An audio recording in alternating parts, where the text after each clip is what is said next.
We continue to hold that pursuing happiness is one of our inalienable rights. We can each pursue that happiness according to our plans for success. However, it is only fitting to insist that if our ways are not God's, we will never know true happiness. Proverbs 3:13-17 is a powerhouse of information on how to pursue genuine happiness. The father in the Proverbs challenges the son with the following thoughts. Blessed is a person who finds wisdom and one who obtains understanding, for her profit is better than the profit of silver and her produce better than gold. She is more precious than jewels, and nothing you desire compares with her. Long life is in her right hand, in her left hand are riches and honor. Her ways are pleasant ways, and all her paths are peace. If one were to attempt to explain what constitutes happiness in our world, the explanation would include that a successful and happy life will have plenty of money and health.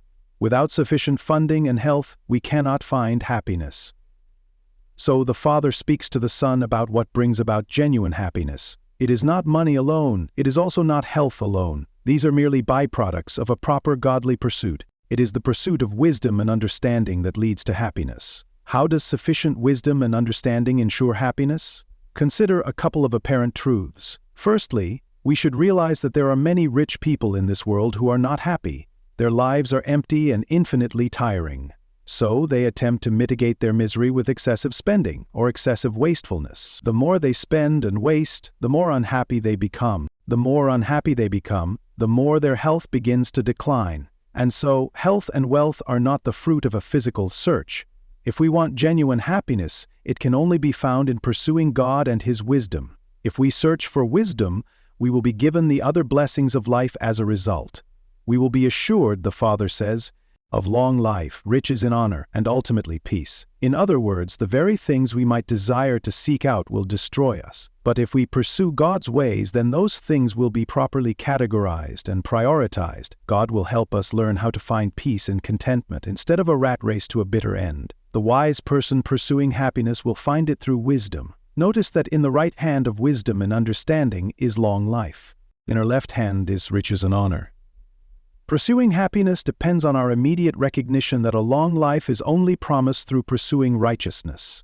This is true both physically and spiritually.